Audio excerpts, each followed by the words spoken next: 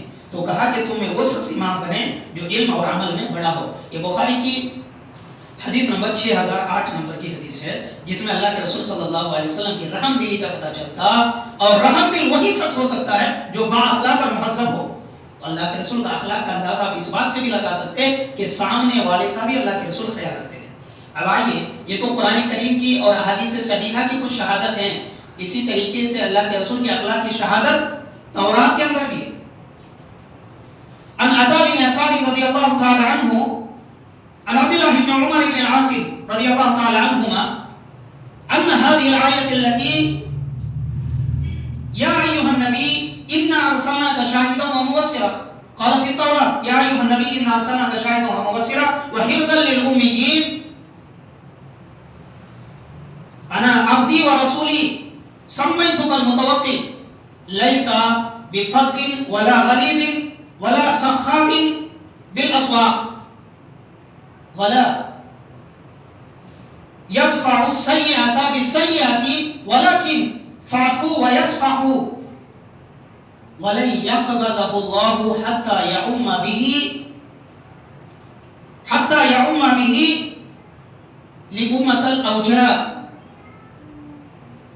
بأن يقول لا إله إلا الله فيفتح بها أعينا أميا وعزانا صما وقلوبا غلفا۔ رواہ البخاری حدیث نمبر 4838 نمبر کی حدیث ہے۔ حضرت عطا بن یسار کہتے ہیں کہ ہم نے صحابی رسول عبداللہ بن عمر بن عاص رضی اللہ تعالیٰ عنہ سے سوال کیا کیا اللہ تعالیٰ نے جو اخلاق کا ذکر یا ہمارے نبی کا ذکر قرآن میں کیا ہے، کیا اسی چیز کا ذکر تورات میں بھی ہے؟ کہاں ہے؟ اللہ تعالیٰ نے قرآن مجید کی اس آیت میں فرمایا کیا؟ یا ایھا النبی، یہ نبی، انا ارسلناک شاہدا ومبشرا ونذیرا، ہم نے آپ کو شاہد، گواہ اور خوشخبری سنانے والا، ڈرانے والا بنا کر بھیجا۔ اسی بات کو اللہ تعالیٰ نے تورات میں بھی فرمایا یا ایھا النبی انا ارسلناک شاہدا ومبشرا۔ اس کے بعد کہا وحرزا للأمیین، ہم نے آپ کو امیوں کے لیے سکھانے والا، امیوں کے لیے رحم دل بنا کر بھیجا۔ اس کے بعد کیا فرمایا؟ انا عبدی، آپ میرے بندے ہیں، ورسولی، اور میرے رسول ہیں۔ اور کہا کہ لیسا بفظ ولا غلیظ، نہ آپ تنخو ہیں نہ سخت مزاج ہیں۔ اور کہا ولا سحاب بالاسواق ولا سخاب بالاسواق، اور نہ آپ بازاروں میں شور کرنے والے ہیں۔ ہمارے نبی کا یہ طریقہ نہیں ہے بازاروں میں چلانا۔ اس کے بعد کہا ولا يدفع السيئة بالسيئة، اور نہ ہی آپ برائی کا بدلہ برائی سے لینے والے ہیں۔ اس کے بعد کہا لیکن ولکن فاعفوا ويصفحوا، آپ معافی اور درگزری سے کام کرنے والے۔ ابھی میں نے بتایا کہ جماعت میں کچھ لوگ اگر آ جائیں تو ان کو معافی اور درگزری سے کام لینی ہے۔ اس کے بعد فرمایا وَلَن يَقْبَضَهُ اللَّهُ حَتَّى يَؤُمَّ، آپ کو اللہ تعالیٰ اس وقت تک موت نہیں دے گا جب تک کہ دنیا کی کچی کو ختم نہ کر لیں، یہ عرب کے قوم کو کلمہ لا الہ الا اللہ کا اقرار نہ کروا لیں، اور اس کلمہ لا الہ الا اللہ کے ذریعے فَيُفْتَحُ بِهَا أَعْيُنًا أُمْيًا، اندھے آنکھوں کو، وَعَزَانًا صُمًّا، اور بہرے کانوں کو، وَقُلُوبًا غُلْفًا، اور جنگ پڑے دلوں کو کھول نہ دے۔ اللہ تعالیٰ اس وقت تک آپ کو موت نہیں دے گا، یعنی اللہ تعالیٰ اس کلمہ توحید لا الہ الا اللہ کے ذریعے اندھے آنکھ، بہرے کان اور دل میں جو تالا لگا ہوا ہے، یہ جنگ پڑے دل کو اللہ تعالیٰ اس کلمہ توحید کے ذریعے کھول دے گا۔ اور یہ کن سے کھلوائے گا؟ اللہ کے رسول صلی اللہ علیہ وسلم سے۔ اور آپ کو موت اس وقت تک نہیں آئے گی جب تک آپ کلمہ لا الہ الا اللہ کا اقرار نہ کروا لیں۔ یہ ہم کو تورات سے بھی یہ شہادت ملتی ہے کہ اللہ کے رسول صلی اللہ علیہ وسلم با اخلاق اور مہذب ہیں۔ اب آئیے، اللہ کے رسول صلی اللہ علیہ وسلم کے اخلاق کی گواہی حضرت خدیجہ رضی اللہ تعالیٰ عنہ نے بھی دی۔ آپ کی پہلی بیوی ہیں حضرت خدیجہ رضی اللہ تعالیٰ عنہ۔ اللہ کے رسول جب نبی نہیں ہوئے تھے اس وقت بھی آپ صلی اللہ علیہ وسلم کا معمول تھا، آپ پہاڑی پر چلے جایا کرتے تھے اور وہاں پر کئی دنوں کا کھانا لے کے وہیں رہتے تھے، اس لیے کہ دنیا کی آبادی اچھی نہیں لگتی تھی۔ لہٰذا اما خدیجہ رضی اللہ تعالیٰ عنہ یہ برابر آپ کو کھانا پہنچایا کرتی تھی۔ ایک دن فرشتہ آیا اور کہا کہ یہ نبی پڑھو. میں پڑھنا نہیں جانتا، مکمل واقعہ ہے. بلا کے وہاں سے گھر آئے، آ کر کہنے لگے زمیلونی زمیلونی، مجھے اڑا دو مجھے اڑا دو. اما جان خدیجہ کہتی ہے کہ میں نے چادر اڑا دی، کمل اڑا دی. لہٰذا آپ کا ڈر جاتا رہا. آپ نے سارے واقعے کی تفصیل بتائی. اس کے بعد آپ صلی اللہ علیہ وسلم نے فرمایا کہ خدیجہ لقد خشیت علی نفسی، مجھے تو اپنے جان کا خطرہ ہو گیا ہے، مجھے تو اپنے جان کا ڈر لگ رہا ہے. دیکھیے وہ بیوی بھی کیسی بیوی ہے، کیسی عورت رہی ہوگی، اور کتنا سمجھدار عورت ہے. کیا کہہ رہی ہے؟ کیا کہہ رہی ہے؟ واللہ لا یخزیک اللہ ابدا، یہ اللہ کے رسول آپ کو اللہ تعالیٰ کبھی ضائع نہیں کرے گا. اللہ کی قسم آپ کو اللہ کبھی ضائع نہیں کرے گا، رسوا نہیں کرے گا. کیوں رسوا نہیں کرے گا؟ اس کی علت بھی بتا رہی ہے کہ آپ کے اندر 5 خصوصیات ہیں جس بنا پر اللہ آپ کو رسوا نہیں کرے گا. وہ 5 چیزیں کیا ہے؟ کہ تصل الرحم، آپ صلہ رحمی کرنے والے ہیں. دوسری چیز کہا کہ وتحمل الکلہ، کمزوروں کا بوجھ اٹھاتے ہیں. اور وتکسب المعدوم، بے کسوں کے لیے آپ کماتے ہیں، مفلسوں کے لیے کماتے ہیں. اور کیا کہا؟ وتقری الضیف، چوتھی چیز آپ مہمان نوازی کرتے ہیں. اور 5ویں چیز کیا ہے؟ وتعین علی نوابل الحق، حق کے راستے میں پہنچنے والے مصیبتوں پر آپ مدد کرتے ہیں. یہ 5 خصوصیات آپ کے اندر ہے، لہٰذا اللہ تعالیٰ آپ کو کبھی بھی ضائع نہیں کرے گا. اس کے بعد ورقہ بن نوفل کے پاس لے گئے اور وہ مکمل تفصیلی واقعہ ہے. بتانے کا مقصد یہ ہے اما جان خدیجہ رضی اللہ تعالی عنہا بھی یہ کہہ رہی ہے کہ آپ اعلیٰ اخلاق کے پیکر ہیں، اس لیے کہ صلہ رحمی کرنا، کمزوروں کا بوجھ اٹھانا، مفلسوں کے لیے کمانا اور مہمان نوازی کرنا اور حق کے معاملے میں مدد کرنا، یہ کسی اچھے آدمی، اخلاق مند آدمی ہی کی علامت ہو سکتی ہے، یہ کسی بد اخلاق کی علامت نہیں ہو سکتی. لہذا کفار مشرکین، کفار قریش نے بھی آپ صلی اللہ علیہ وسلم کی اخلاق کی شہادت دی. آپ کو معلوم ہوگا کہ جب اللہ کے رسول صلی اللہ علیہ وسلم نبی ہوئے، وانذر عشیرتک الاقربین کی آیت نازل ہوئی کہ اے نبی آپ اپنے خاندان والے، رشتہ دار والوں کو ڈرائیں. آپ صلی اللہ علیہ وسلم کوہ صفا پر چلے گئے، تمام کے تمام لوگ حاضر ہو گئے. جو نہیں آ پا رہے تھے انہوں نے اپنے گھر کے غلام کو بھیجا، اپنے کسی مخبر کو بھیجا کہ کیا خبر ہے، وہاں سے میسج لے کر آؤ. لہذا اللہ کے رسول صلی اللہ علیہ وسلم تمام کے تمام لوگوں سے سوال کیا کہ لوگوں، اگر میں تم سے یہ کہوں کہ اس پہاڑی کے پیچھے کوئی لشکر موجود ہے جو تم پر حملہ آور ہونا چاہتا، کیا تم میری بات کی تصدیق کرو گے؟ اکنتم اصدقیہ، کیا تم میری بات کی تصدیق کرو گے؟ لوگوں نے کہا قالوا ما جربنا الا صدقا، ہم نے آپ کو سچ کے علاوہ کچھ نہیں پایا ہے، لہٰذا ہم آپ کی باتوں کی تصدیق کریں گے. یہ الگ بات ہے کہ جب کلمہ لا الہ الا اللہ کی دعوت دی تو مشرکین نے قبول نہیں، لیکن اس بات پر غور کیجئے کہ مشرکین عرب نے بھی اللہ کے رسول صلی اللہ علیہ وسلم کو بیک وقت کیا کہا تھا؟ ما جربنا الا صدقا، یہ نبی آپ کو ہم نے سچ کے علاوہ کچھ نہیں پایا ہے، آپ تو سچے آدمی ہیں، ہم آپ کی بات کیوں نہ مانیں؟ حضرت ابو سفیان ابھی مسلمان ہوئے نہیں ہیں، صاحب روم ہرقل کے سامنے ایک خط آیا. حضرت ابو سفیان کہتے ہیں کہ ہرقل نے ہم سب کو بلایا، کہ عرب کی جو وفد ہمارے پاس آئی ہوئی ہے انہیں بلاؤ.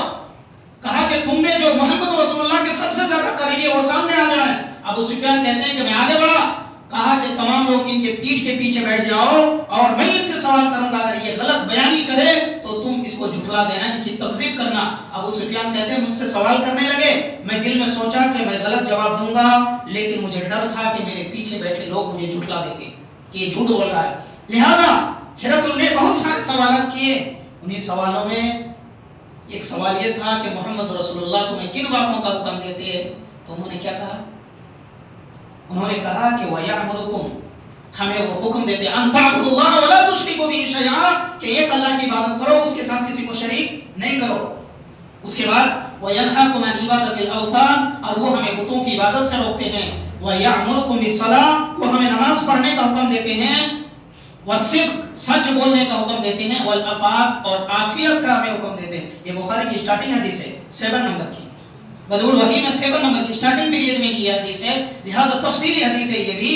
لہذا ابو سفیان نے بھی یہ گواہی دی کہ اللہ کے رسول صلی اللہ علیہ وسلم کا اخلاق کیسا ہے کہ آپ اللہ کی طرف بلاتے ہیں، بتوں کی عبادت سے روکتے اور نماز پڑھنے کا حکم دیتے، سچ بولنے کا حکم دیتے اور پاک دامنی اختیار کرنے کا حکم دیتے۔ تو یہ ابو سفیان نے بھی بتایا۔ لہذا آدمی کا اگر اخلاق جاننا ہو تو سب سے بہترین طریقہ کیا ہے؟ گھر والوں سے پوچھا جائے، اس لیے کہ باہر جا کے تو کوئی بھی پیر بن جا سکتا ہے، اصل لائف اس کی گھریلو لائف ہے۔ اما عائشہ رضی اللہ تعالی عنہ سے کسی نے سوال کیا، سألت عائشہ رضی اللہ تعالی عنہ ما كان النبی صلی اللہ علیہ وسلم یصنع فی اہلہ، کہ اللہ کے رسول گھروں میں کیا کرتے تھے؟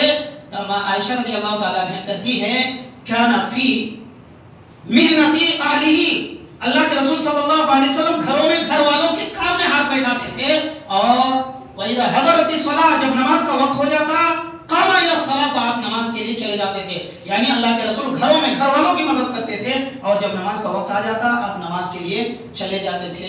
یہ بخاری کی حدیث نمبر 6039 نمبر ہے۔ اللہ کے رسول صلی اللہ علیہ وسلم نے فرمایا کہ تم میں بہترین آدمی وہ ہے جو گھر والوں کے لیے بہتر ہو، اور میں تم سب میں اپنے گھر والوں کے لیے زیادہ بہتر ہوں۔ اور خادموں کا معاملہ آیا تو حضرت انس رضی اللہ تعالیٰ عنہ کہتے ہیں خدمت رسول اللہ صلی اللہ علیہ وسلم 10 سنین، کہ میں نے 10 سال تک اللہ کے رسول کی خدمت کی۔ کہا 10 سالوں میں فما قال لی اف، اللہ کے رسول نے اف تک نہیں کہا، اور کہا کہ ولا لما صنعت، یہ نہیں کہا کہ یہ کام تم نے کیوں کیا، ولا الا صنعت، اور نہ ہی یہ پوچھا کبھی کہ تم نے یہ کام کیوں کیا، یہ کام کیوں نہیں کیا، یہ کام کیوں کیا۔ اللہ کے رسول نے کبھی اس طریقے کا سوال نہیں کیا۔ آج ہم اندازہ لگائیں کہ ہمارا حال اپنے واچ مین، ڈرائیور اور اپنے نیچے کام کرنے والے واپس امپلائز کے ساتھ کیسا ہے۔ لہٰذا ایک اخلاق مند آدمی کی پہچان اور خصوصیت یہ ہے کہ وہ آدمی اپنے گھر والوں کے لیے اچھا ہو، اپنے کام کرنے والے لوگوں کے لیے اچھا ہو، اپنے کنبہ قبائل رشتہ دار کے لیے اچھا ہو۔ یہ ہوتے ہیں اخلاق مند آدمی کی پہچان، اور ہمارے نبی صلی اللہ علیہ وسلم کے اندر یہ تمام کی تمام چیزیں تھی۔ لہٰذا اخلاق رسول کے تعلق سے آج کا خطبہ مکمل ہوا۔